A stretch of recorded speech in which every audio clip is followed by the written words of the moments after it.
Hi welcome to Prajagalam. నేను మీ దండుపాటి కోటేశ్వరని. అసలు శ్రీకాకుళం జిల్లాలో క్యాన్సర్ పేషెంట్లు ఎంతమంది, ఆరోగ్య సమస్యల మీద రాజీవ్ ఆరోగ్యశ్రీ మీద ఎంతమంది హాస్పిటల్ వెంబడి తిరుగుతున్నారు, ఏ ప్రాబ్లమ్స్లో ఉన్నారంటే చాలా. అప్పుడులో ఉదాహరణ తీసుకుంటే మన కిడ్నీ వ్యాధుల నుంచి ఇక్కడ క్యాన్సర్ పేషెంట్లు విపరీతంగా ఉన్నారు.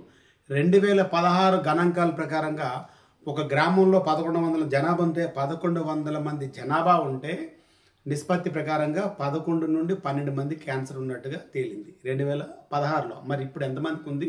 అందరూ టెస్టులు చేయించుకున్నారు. ఏదో ఒక 2-3 గ్రామాలు చేశారు, లేదా పంచాయతీ చేశారు. దయచేసి ఎందుకు క్యాన్సర్ వస్తుంది, వీటి మీద అవగాహన ఎందుకు కల్పించట్లేదు జిల్లా కలెక్టర్ కానీ, లేకపోతే ఉన్నత అధికారులు కానీ, ఎంపీడీఓలు కానీ ఏం చేస్తున్నారు? మనకి ఉద్యోగం ఇచ్చి జీతాలు వస్తున్నాయని చెప్పి ఇంట్లో కూర్చుంటే కాదు కదా. మీరు ప్రజల పరిరక్షణ కొరకు పనిచేస్తున్నారు.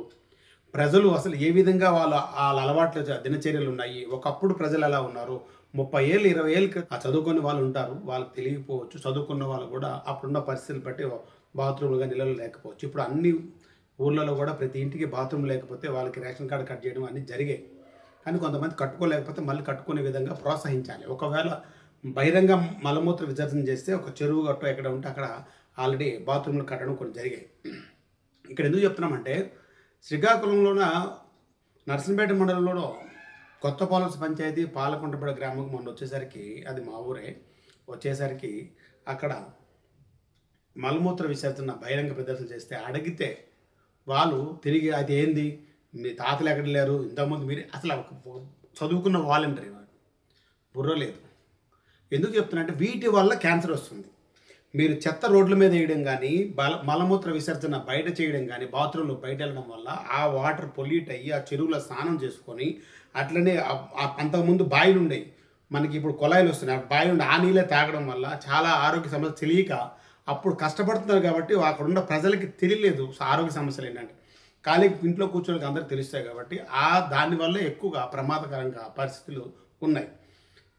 విషయం ఏంటంటే, ఇగో ఇది గూగుల్లో చెక్ చేసింది. శ్రీకాకుళం జిల్లాలో ఉన్న మొత్తం క్యాన్సర్ బాధితుల సంఖ్యపై ఖచ్చితమైన తాజా గణాంకాలు అందుబాటులో లేవు. కానీ కొన్ని సంవత్సరాల క్రితం జరిపిన సర్వే ప్రకారం ఒక గ్రామంలో 1124 కుటుంబాలు ఉంటే 11 మంది క్యాన్సర్ ఉన్నట్టుగా తెలుస్తుంది. అప్పుడెప్పుడు 2016.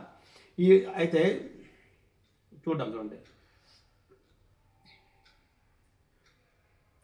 గ్రామీణ ప్రాంత సర్వే ఒక నిర్దిష్ట గ్రామంలో చెక్ చేస్తే 2016లో ఈ సర్వే. మరి ఇప్పుడు 2016 అంటే ఇప్పుడు 9 సంవత్సరాలు అవుతుంది. పరిస్థితులు చూడండి. ఎందుకు క్యాన్సర్ బాధితులు, ఎందుకు ఉద్దానము, నీటి సమస్యలు, కిడ్నీ బాధితులు ఇవన్నీ వచ్చినాయి. ఇప్పుడు ఉద్దానంలో వాటర్ ట్యాంక్ అయింది కాబట్టి చాలామంది కిడ్నీ బాధితులు. అలాగే నల్గొండలో ఫ్లోరోసిస్ ఉండేది. పాపం చాలా ఇబ్బంది పడేవాళ్ళు, అందరూ అంగవికలంగా ఉండేవాళ్ళు. అలా పెళ్ళిళ్ళు కాకపోయాడు, పిల్లలు పుడితే ప్రమాదకరంగా వాళ్ళకు అసలు ఏ అంగం కూడా పనిచేసేది. అలాంటి పరిస్థితులు ఉన్న వాళ్ళకి ఈరోజు మిషన్ కాకతీయ, మిషన్ భగీరథ రావడం, కేసీఆర్ గారు రావడం వల్ల నల్గొండ ఫ్లోరోసిస్ పూర్తిగా తగ్గిపోయింది. అలానే మా గ్రామం వచ్చేసరికి ఒక పనికి మాలిన వెధ ఉన్నాడు. వాళ్ళ ఫాదర్ ఉన్నప్పుడు కూడా ఊర్లో ఎప్పుడు 40 ఏళ్ళ క్రితం కూడా నేను 1980 ఊర్లో చెరువులు నీళ్ళు లేకపోతే గొడవలు జరిగాయి, కొట్టుకున్నారు ఊర్లో.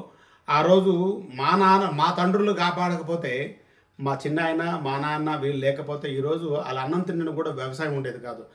దాన్ని కాపాడగల ఆ ఊర్లోకి రానివ్వకుండా, ఆ కుటుంబాన్ని రానివ్వకుండా చేశారు. ఉండదు ఒక కుటుంబమే. కానీ ఆయన వల్ల అప్పుడు రెండు వర్గాలుగా ఉండే ఊరు, ఇప్పుడు ఈ ఎదవ వల్ల కూడా అలాగే 2 వర్గాలుగా ఉన్నాయి ఊరు.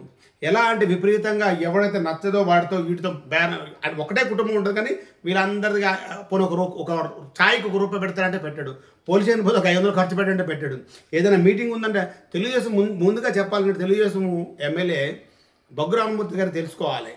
వీళ్ళు చెప్తే ఓట్లు పడవండి. ఆ గ్రామం నుంచి ఆయన చెప్తే ఓట్లు పడవు. ఆయన వెనక ఎవరు లేరు. ఉన్నవాళ్ళు ఒక 10 కుటుంబాలు ఉంటే అది కూడా ఎప్పుడు ఎవరితో మాట్లాడితే తెలియదు. ఆయనకే ఓటు వేరు కూడా. ఆయన వెనకున్న వాళ్ళే ఎప్పుడు తిరుగుతుంటాడే, ఒకడు ఉన్నాడు, వాళ్ళు కూడా ఒకే కుటుంబం, వీడితో తిరుగుతుంటాడు. ఇంకొకటి ఓటేయమని చెప్తాడు, పంచాయతీ ప్రెసిడెంట్కి ఆటి నిలబడమని చెప్తాడు. అలాంటి వ్యక్తులు ఉన్నారు ఈ వెనకాల తిరుగు వాళ్ళందరూ.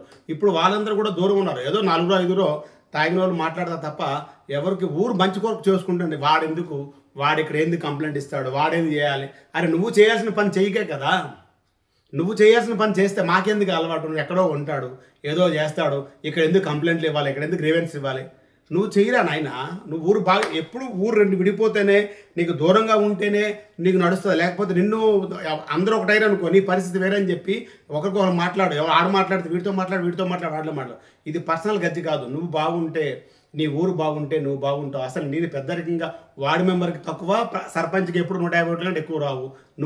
నీ వల్ల ఫస్ట్ నువ్వు గ్రామాన్ని పంచాయతీని బాగుపడే విధంగా ముందుకెళ్ళినావు అనుకో, నీ వెనక 10 మంది తిరుగుతారు. 10 మంది నీ వెనకాల ఉంటే నీకు ఓటేయడం కాదు కదా, నువ్వు గొడవలు తప్ప దేనికి పనికిరావు. ఎక్కడైనా మారకపోతే నీకే ప్రమాదం. అది రమణమూర్తి గారు కూడా తెలుసుకోవాలి. ఈ విషయం మీద రమణమూర్తి గారు కూడా ఒకసారి కంప్లైంట్ ఇవ్వాలి. అసలు నీకు ఏ పదవి ఇవ్వకుండా చూడాలి. ఊరు బాగున్నప్పుడు మీ వెనక మేము కూడా ఉంటాం. ఒకసారి బాగా ఆలోచించుకో. ఇది మనం మొన్న స్పందనలో కంప్లైంట్ చేయడం జరిగింది. మొత్తం గ్రామ పంచాయతీలకు సంబంధించి మలమూత్ర విసర్జన బయట చేయడం వల్ల బయట నడుచుకుంటూ వెళ్తుంటే రోడ్డు మీద వాసన వచ్చి అసలు ఏదైనా పేషెంట్ ఎవరైనా పిల్లాడు బాగలేకపోతే ఆటోలు తీసుకెళ్తే ఆ దుర్వాసన మధ్యలో వెళ్ళినప్పుడు ఆ స్మెల్ తోటి ఇంకెక్కువ రోగం వస్తుంది దానికి. ఈ క్యాన్సర్కి బాధ్యత కారణం ముందుగా ఇవే. దయచేసి వీటిని మనంతలో మనం చదువుకున్న వాళ్ళ పిల్లలు మీ ఇంట్లో కూడా మీ పిల్లలే చెప్పుకొని మీరే బాగు చేసుకొని ఎవరైతే పెద్దవాళ్ళకి అలవాటైందో ఊరు బహిరంగ ప్రదేశం దూరంగా ఉంటే వెళ్ళాలి, లేకుంటే బాత్రూంలో వెళ్ళేటట్టుగా చూసుకోండి. అయితే మనం కంప్లైంట్ ఇచ్చిన తర్వాత ఎంపీడీఓ ఎంఆర్ఓ అందరూ గ్రామ సభ పెట్టి వాళ్ళకి ఎలా ఉండాలి ఏంటి అనేది కూడా దిశానిర్దేశం చేయడం కూడా జరిగింది. ఎవడో కంప్లైంట్ ఇస్తే మేము చేయాలా? అరే నీ కూరగా చెప్తున్నాం, మేము ఊర్లో ఉండము, మీరు బాగుండాలి, మీ పిల్లలు బాగుండాలి, అందరూ బాగుండాలి. ఎంతసేపు ఈ రోడ్డు ఉందంటే అటుపాక ఇటుపాక ఏదో పెట్టేసి మేము బతికితే చాలు, మేము సంపాదించుకుంటే చాలు, ఊరోడు ఎలాగపోయినా పర్లేదు.